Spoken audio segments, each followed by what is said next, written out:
Halo, selamat sore pemirsa. Apa kabar Anda di sore hari ini? Senang sekali kami bisa kembali menjumpai Anda di Indonesia Menentukan. Selama 30 menit ke depan, kami akan hadirkan sejumlah informasi yang patut Anda ketahui terkait Pilkada serentak tanggal 9 Desember mendatang. Bersama saya, Maka Chandra, inilah saatnya Indonesia Menentukan.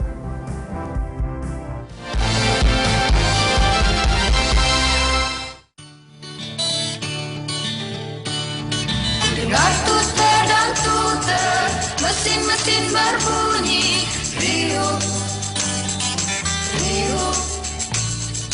Roda-roda berputar, dari pagi ke pagi, tiada pernah berhenti, tiada pernah berhenti. Siapkan asyik kita dan tenda, keluar kota pergi bersama,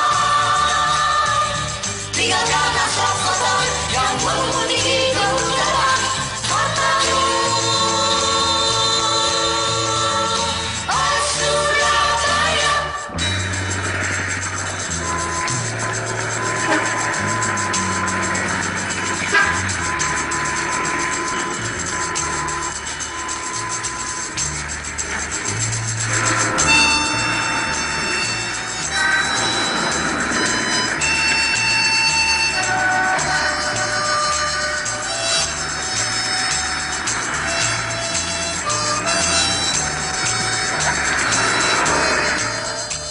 Ya, pemirsa, wacana alih fungsi eks lokalisasi Doli yang pernah direncanakan oleh Risma akhirnya terwujud. Ya, Risma akhirnya meresmikan bekas lokalisasi Doli ini menjadi sentra bursa akik dan juga perhiasan.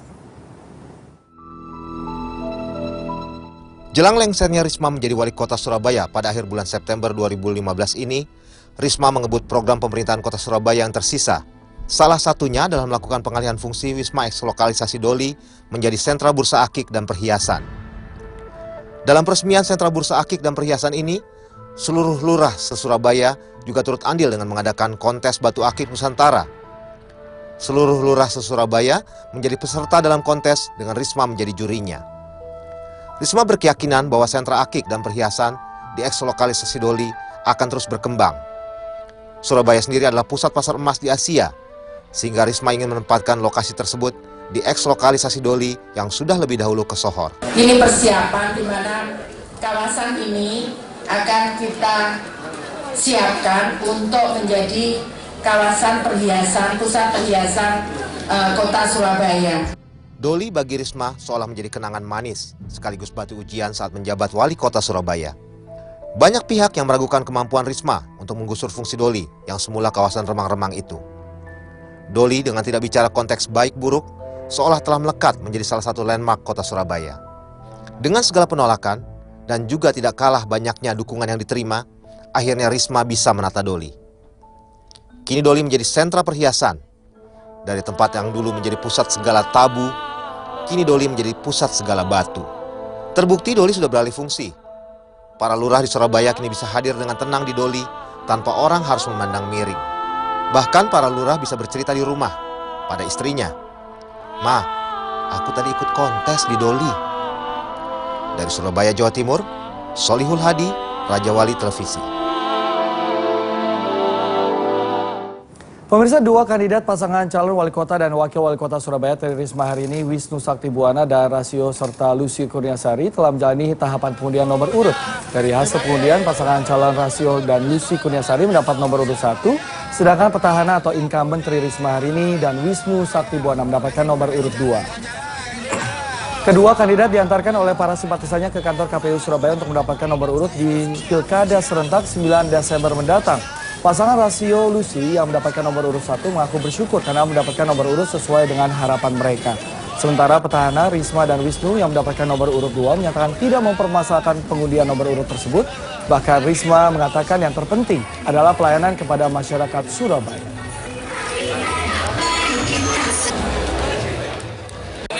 Kepada Allah itu satu.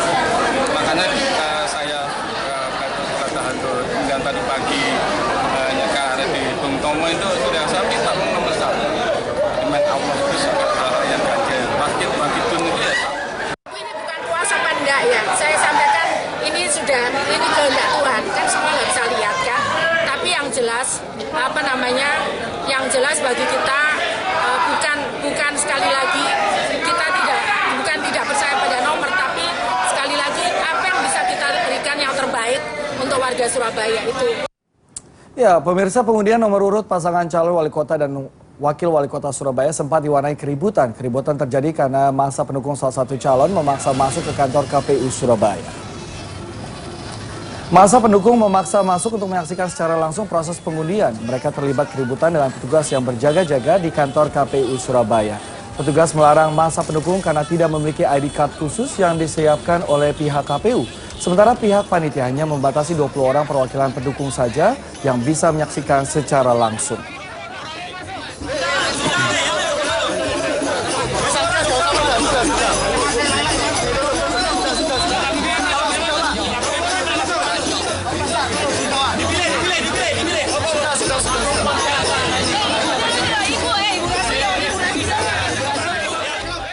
Dari hasil pengundian, pemirsa, pasangan petahana atau incumbent Risma Wisnu Sakti mendapatkan nomor urut 2, sedangkan pesaingnya Rasio Lusi mendapatkan nomor urut 1.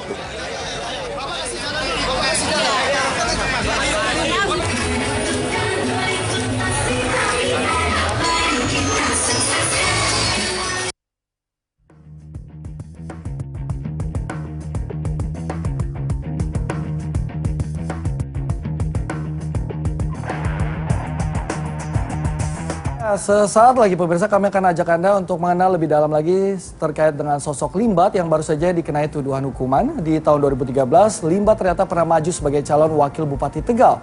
Dan kami ajak Anda mengikuti informasinya sesaat lagi hanya di Indonesia Menentukan.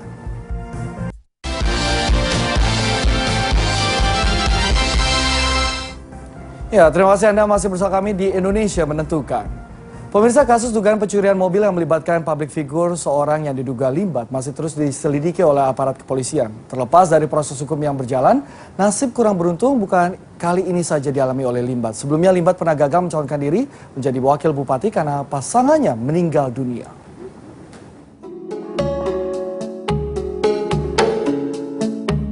Polres Jakarta Utara hingga kini masih menjalani penyelidikan kasus dugaan pencurian mobil yang melibatkan publik figur seorang yang diduga pesulap Limbat.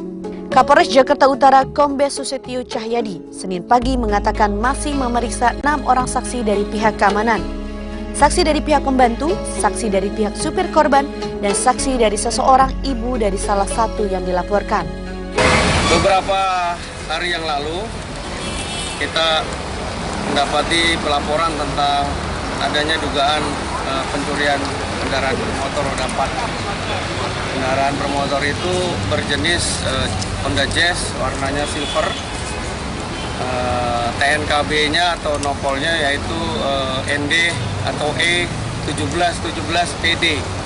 Susetio menyatakan sebelumnya ada laporan dari seseorang yang mobilnya telah diambil di area Mall of Indonesia Kelapa Gading, Jakarta Utara, Rabu malam lalu. Aksi pencurian ini terekam CCTV. Mendapat tuduhan tidak mengenakan bahkan bisa berekses hukum tentunya menjadi nasib buruk bagi Limbat. Sebelumnya Limbat pernah mengalami nasib tidak beruntung juga. Saat mencalonkan diri menjadi wakil Bupati Tegal di tahun 2013, dia harus mundur karena pasangannya keburu wafat sebelum pilkada dimulai. Saat itu Limbat mengaku tak ingin kembali mencalonkan diri berpolitik. Ia memilih menjadi pendukung saudaranya yang juga mencalonkan di kota yang sama. 2 tahun berlalu, sekarang Limbat kembali ditimpa nasib yang naas. Semoga saja Limbat bisa bercerita tentang apa yang terjadi dan tidak bisu seperti biasa beraksi di panggung. Dari Jakarta, Indra Bamenkyo, Raja Wali Televisi.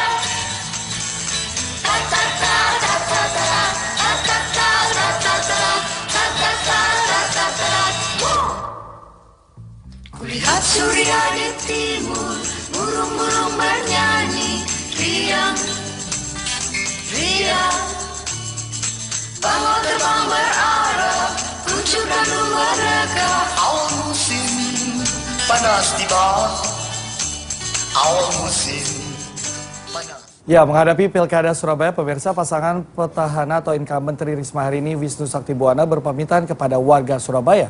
Hal ini dilakukan sekaligus menandai masa jabatannya sebagai wali kota dan wakil wali kota yang telah berakhir mulai hari ini. Sementara pesaing Risma, Rasio, menandai masa kampanye perdananya dengan mengunjungi seniman serta purnawirawan TNI. Calon wali kota dan wakil wali kota Surabaya petahana, Risma hari ini Wisnu Saktibuwana. Pada hari Minggu kemarin berpamitan pada ribuan warga di kawasan Taman Bungkul, Surabaya. Risma dan Wisnu menyelami warga yang hadir di acara Car Free Day itu lantaran masa jabatannya sebagai kepala daerah berakhir mulai hari ini. Dalam acara ini, Risma dan Wisnu membagi-bagikan ratusan balon kepada warga yang hadir. Tak jarang, warga juga berebut untuk berfoto dengan Risma. Meski masa kampanye Pilkada Surabaya telah dimulai, namun Risma yang kembali maju sebagai calon wali kota Surabaya menyatakan kegiatan ini hanya untuk berpamitan kepada masyarakat Surabaya. Saya kira semua warga Surabaya sudah tahu betapa pentingnya aset-aset kota karena mereka tahu bahwa ini semua dirawat, dibangun dengan uang rakyat, gitu kan. Nah, juga aset-aset yang lain gitu. Nah, saya berharap warga Surabaya ikut menjaga aset-aset. Itu kita punya situs tentang aset sendiri. Acara pamitan Risma dan Wisnu ini juga dipantau langsung oleh Panwaslu Surabaya. Dari pantauannya, Panwaslu menyatakan kegiatan yang dilakukan pasangan nomor urut 2 ini masih dalam tahap wajar. Tidak ada pelanggaran, karena tetap kami akan awasi apabila terjadi hal-hal yang indikasi adanya pelanggaran, akan kami ingatkan kepada para calon. Masa jabatan Tri Risma hari ini dan Wisnu Saktibuwana berakhir pada tanggal 28 September. Selanjutnya, sesuai instruksi Gubernur Jawa Timur, Surabaya akan dipimpin oleh pejabat sementara Wali Kota Surabaya, yakni Nur Wiyatno, dari Inspektorat Pemprov Jawa Timur. Sementara itu, pesaing Risma di Pilkada Surabaya, Rasio, di hari pertama kampanye mendatangi seniman campur sari dan purnawirawan TNI di kawasan Wiyung, Surabaya. Calon wali kota yang diusung Partai Demokrat dan PAN ini berjanji akan melestarikan dan memberi perhatian lebih pada kesenian tradisional di kota Surabaya. Rasio juga mengharapkan generasi muda meneladani semangat perjuangan para purnawirawan. Tentu saya akan selalu menjalin kerjasama yang baik. Saya juga akan menjaring aspirasi apa yang dimiliki oleh purnawirawan ini, baik dari TNI, Polri-nya, dan sebagainya. Dan ini ada wadah secara khusus dalam rangka purnawirawan ini. Dalam visi misinya, pasangan nomor urut 1, Rasio Lusi, menjanjikan akan lebih fokus dalam membangun daerah pinggiran Surabaya. Masa kampanye Pilkada Surabaya akan berlangsung hingga tanggal 5 Desember mendatang. Dari Surabaya, Jawa Timur, Solihul Hadi, Raja Wali Televisi. Sementara itu, pemirsa, calon wali kota Solo Anung Indro Susanto membidik kalangan bawah sebagai sasaran kampanyenya. Anung menggelar sosialisasi di tempat pembuangan akhir sampah Putri Cempo, Mojosongo, Surakarta. Ya, gaya belusukan yang biasa dilakukan Presiden Jokowi tampaknya mengilhami Anung Indro Susanto untuk berkampanye di Pilkada Solo. Dalam belusukannya ini, Anung membagikan masker dan susu bagi warga pemulung di TPA kawasan ini. Menurut Anung, hal ini dilakukan dalam rangka mendidik pemulung untuk berperilaku sehat, sebab tempat mereka bekerja merupakan sumber penyakit sehingga diperlukan perlengkapan pendukung. Anung pun membagikan sekitar 300 kaos tangan, 4 kardus masker, serta ratusan susu dan roti. Jadi kita melihat semakin hari kekuatan pasangan nomor 3 ya. Saya rasakan semakin optimis, semakin baik ya, semakin terus berkembang. Dan rasanya kalau ini dipertahankan itu kemenangan mutlak, insya Allah akan kita dapatkan ya. Ini, ya cuma ini. Susu sama roti, kaos tangan, maskernya belum dapat. Itu memang dibutuhkan ibu juga ya? Iya.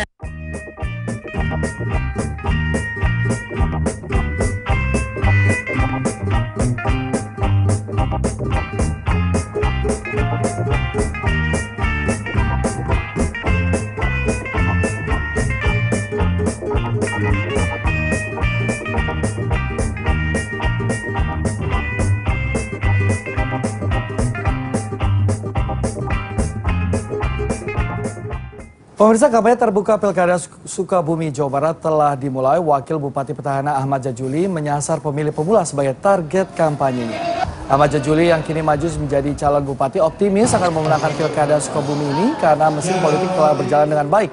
Dalam kampanyenya, calon bupati yang diusung oleh PDI Perjuangan, Nasdem, dan PAN ini mengajak kaum muda untuk bekerja keras membangun wilayahnya. Ia juga akan terus berkoordinasi dengan partai politik pengusung. Ahmad Jajuli juga mengatakan saat ini rakyat lebih senang dikunjungi secara langsung dan dirinya pun telah melakukannya sejak lama. Dalam kampanye yang dihadiri ratusan pendukung ini juga turut hadir juru kampanye dari PDI Perjuangan yaitu Ritka Ciptane.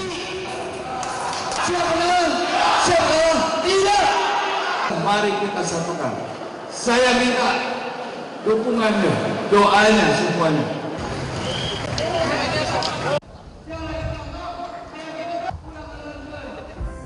Ya, saat lagi pemirsa kami akan hadirkan informasi terkait pasangan Benny Mamoto dan David Bobihu yang resmi bergabung ditandai dengan pemeriksaan kesehatan atas Benny Mamoto. Informasinya saat lagi hanya di Indonesia Menentukan.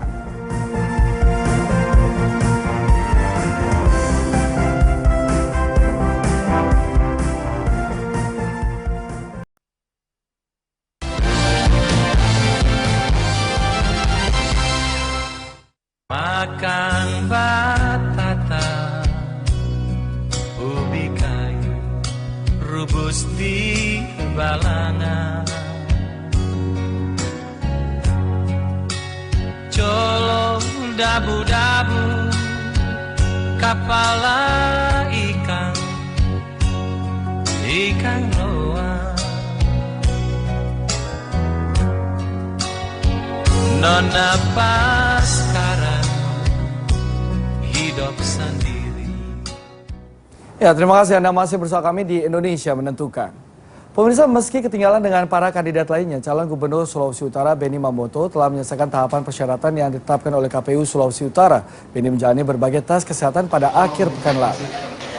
Setelah resmi mendaftarkan diri sebagai calon Gubernur Sulawesi Utara menggantikan Eli Lasut yang berkasnya ditolak KPU karena masih berstatus narapidana, mantan Deputi Pemberantasan Narkotika BNN ini menjalani berbagai tahapan tes kesehatan selama 2 hari. Benny Mamoto maju bersama David Bobihu dengan diusung Partai Golkar. Benny mengaku berkomitmen membangun Sulawesi Utara di sektor perekonomian, pertanian, perikanan, serta memajukan budaya lokal. Sementara 2 pasangan calon lainnya, Oli Dodokambe, Stephen Kandau, dan Maya Rumantir, serta Glenn Kerupan, telah lebih dahulu melakukan sosialisasi ke masyarakat.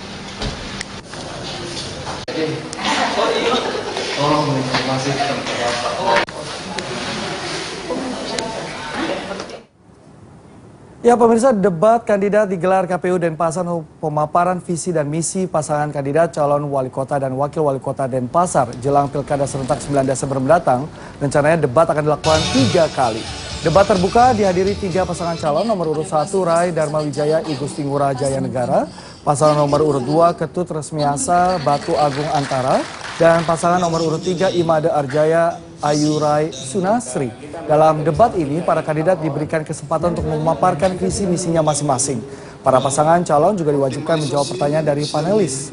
Menurut Ketua KPU Denpasar, Gede John Darmawan, rencananya debat akan digelar sebanyak 3 kali dengan sejumlah topik dan tema yang sudah ditentukan oleh KPU Denpasar. Bali akan kelihatan baik. Ada 6 tema besar, tetapi kita karena 3 kali debat, kita memakai 2 tema, dan untuk berikutnya 2 tema, dan untuk yang terakhir juga 2 tema. Ya, informasi tadi sekaligus untuk jumpa kita di Indonesia Menentukan. Terima kasih atas kebersamaan Anda. Kami ingatkan programnya hadir setiap hari Senin hingga hari Jumat pukul 16 waktu Indonesia bagian Barat. Saya Maka Chandra, terima kasih dan sampai jumpa.